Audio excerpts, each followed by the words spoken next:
It seems to me that there is a fiduciary responsibility every one of those advocates for the city have.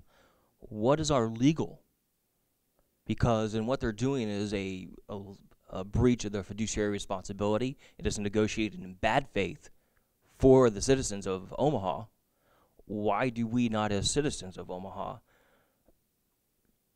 challenge them legally and criminally? Because the actions they're taking is close to theft. So why do we not, in a legal sense, or is there not a mechanism to put them to bear so that the negotiators have a good, solid reason to negotiate in the best faith possible for their citizens? Because as far as I'm concerned, my negotiator shouldn't give a darn about the other side, shouldn't care. He is there to fight for me and only me. That's it. Very well said. Here's my answer, and we'll see what others have. Tom, you want to get in on this too? Tom Dowd, the county engineer. Go ahead, Tom. Yeah, while we're on the subject, you know that Chip. I don't know when you were on the county board, we hired temp part-time the city negotiator to negotiate some county contracts. Yes. I banned him from any of my negotiations. I would not let him negotiate. When it came to dollar and cents issues, then that was between him and the county board. But I would not let him handle anything having to do with conditions of work or hours of employment or anything, because I know where he was coming from. That's number one. Number two, I was a member of the American Arbitration Association for about 15 years, and I've conducted some negotiations, but I was a third party. I didn't have a dog in either side of that fight, and that's what Councilman Stothard is suggesting. You need a maybe retired judge or judges or a panel, but you can't hire the fox to negotiate for the chickens. It doesn't work. I won't quarrel with that, but my answer to that and to the gentleman's previous point is, well, let's go after him. Let's prosecute him if necessary. Here's the thing. The buck stops with the elected office holders. I mean, to me, they're covered in the sense that, hey, the city council voted for it, So ultimately, the people are the bosses, but of course, we don't get to negotiate directly. There are bureaucrats involved, and then it's our elected officials who are the ones who have got to be looking out for us. And so I think the negotiator can say, well, your council member voted for it. Do you understand what I mean? That's why it's really at the city council where we have to get people awake and alert and not just rubber stamping what comes through. I totally understand your frustrations there. The thing the reality of the situation is that the public was not aware of what was going on until the Omaha Alliance started doing what we were doing. And back in August, we were the first group to call for independent negotiators for all the reasons that we've talked about. And, you folks that are here tonight, you got to mobilize. You've got to get your friends and your family and your neighbors and your people involved in politics. I know it's no fun, and I know it can be very offensive at times, and it can be a tough hoe. But while you guys are taking care of your families and running your businesses and doing your things, the union organizations are outfoxing you. They're outfoxing the politicians. They're getting their people elected, and then their people are giving them what they're asking for. And their philosophy is, look, it's a democracy. You could have gotten involved in politics. You could have gotten very active at getting your candidates elected, but you didn't. We've got to wake up as a city. And, that whole recall effort was a real interesting test, because what you saw was 40,000 people wanted to see a change, not knowing who might a successor be. 10,000 of people that signed the petition didn't vote. And you lost by 2,000 votes. All you needed was 1,100 votes to flip it the other way. And the people of the city of Omaha just said, you know what, I'm just going to sit it, sure, he's going to definitely be gone, and they didn't go vote. So anyway, that's how you make change. I stole the mic from him. Can I come back to you in a second? Okay. One comment on that recall. On the March 15th Metro Omaha Medical Society meeting, Mayor Suttle was invited to that meeting. He absolutely took it as a mandate when he was not recalled, and got up there with his finger in the air and said, I am here to tell you first, I'm running in 2013. And I said, hallelujah, thank God. Gives us a better chance. My question to y'all is, we talked about the money side of this thing and who contributes what. What I don't see here is, what is the fire folks providing us as service? What are the metrics for their service? What is their educational background? What are they doing? Are we just paying for bodies, or is there something in that contract that spells out their duties and responsibilities and defines fair or superior service? Is it in that contract? I will defer to the council members on that one.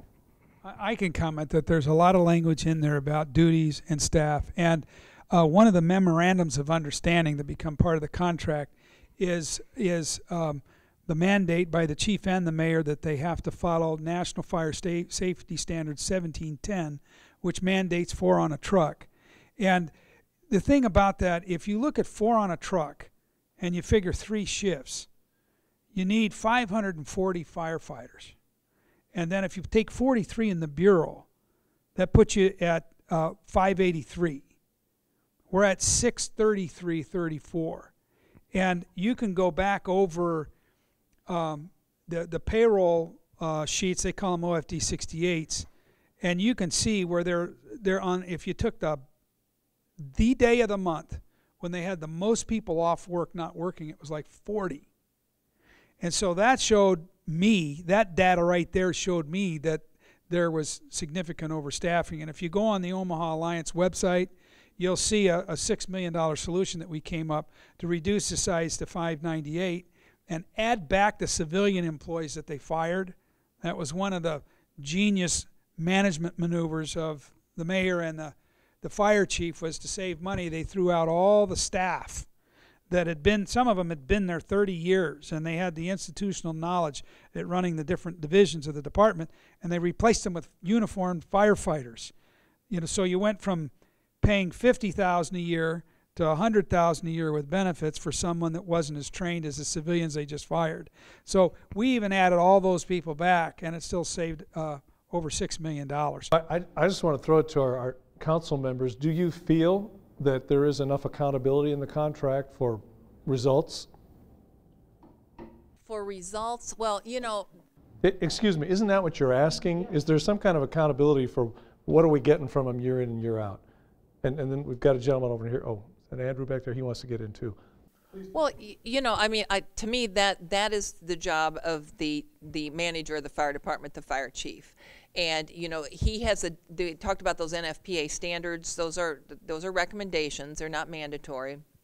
And he has adopted those. But I have not read the entire NFPA standards, so I can't tell you all what's in there, Dr. Trumper. But I know that there are standards in response times, etc. Those things that are in those standards. But you got to remember too that a firefighter goes through training. I think it's 3 months for a firefighter and a year for a paramedic. They go through training. They go through an education. And with that training, they have to display that they have the skills and the knowledge to do the job. And then I think it's up to their supervisors to make sure that they are competent in what they do. I mean, there isn't things in the contract at all that says you must be able to lift 6 people and run up that. That's not in the contract.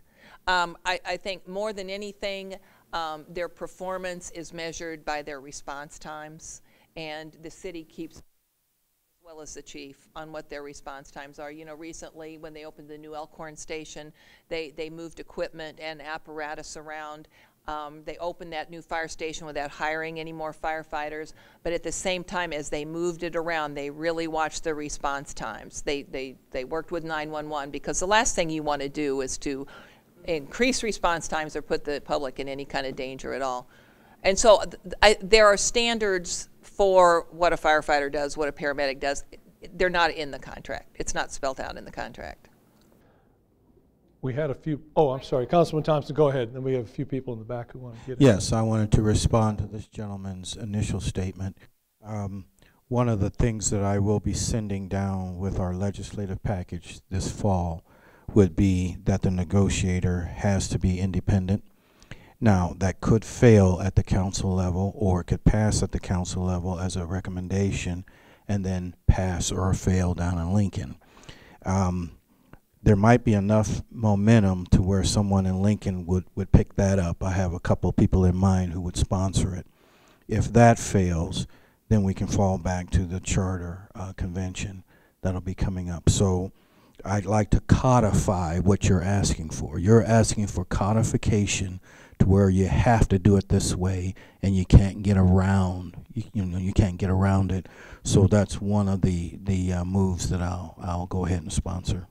Going to the part about what duties are spelled out in the contract, why, concerning what has happened with the state auditor and so forth, why isn't there much more stricter guidelines to require the officials to cooperate with the state auditor or be subject to be fired? I'm stunned to read that report and find out this guy comes all the way up from, the auditor comes all the way up from Lincoln, and all of a sudden, wham, they don't want to talk to him and they don't have to talk to him. That would seem to me to be grounds for fireman no matter what. But why isn't that part of the contract? Well, part of it is the chief executive needs to drop the hammer on that person, but go ahead, Dave. Well, one thing a lot of people don't know is if the mayor asks those firefighters, if you don't know what happened, what happened was the state auditor found the records of time for doing union business woefully inadequate on 3 of the union officers. One of them, in a 6-month period of time, only marked that he spent 6 hours on union business when his predecessor spent 600 hours in the same period of time previously. So he only marks 1% of the hours for union business as his predecessor. So that got the attention of the state auditor, and so the state auditor brought in 3 people and sat them down and said, what's going on here? And they brought their lawyer and they refused to answer questions. So that's what Andrew's talking about. The mayor has the power to bring those 3 in and make them answer those questions, and if they don't, they get fired. He didn't do that. That was one of the things that he didn't do. Our chief executive was not willing to drop the hammer. Yeah, and there are also standard operating procedures for both the police and the fire department, and I can tell you from having been inside both of the departments, they are not followed with any regularity. One of the huge problems with both of the departments is that they lack the technology, primarily because they've made other choices where they spend the money that they have on things like the pension and pay, as opposed to things that are going to be true improvements to the department. So they won't invest in the technology. Their records are horrible. I mean, you don't have the information that you could use to ever really hold anybody accountable, because they don't do regular performance reviews. There's no documentation of it. So you couldn't fire someone if you tried to in many ways. And I know this, I was the auditor for 5 years. I tried desperately to, ring the bell, clang the sign, everything else, and of course I was fired. And part of the reason I was fired is because these were the questions that I was trying to raise and the questions I was trying to ask. And they don't have that information, and it is by design. It's deliberate, and you're never going to get enough of that information until you go inside and make those kind of internal changes. Tristan, let me just clarify, because I see some people kind of turn it, wait a minute, who is she? What? Tristan Bond was the public safety auditor for many years, so she knows whereof she speaks on these issues. I'm kind of bouncing back here. I guess probably you guys would be the ones to answer this. Is there a college education needed to be a firefighter? Depending on the rank.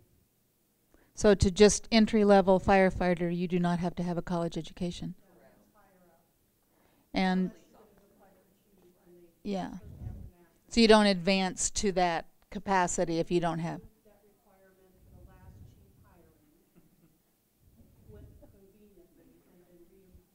So you can be straight out of high school and... Let me give you an answer to that. Now, you know that really bizarre scenario I talked to you about before? That would never happen, right? Yeah.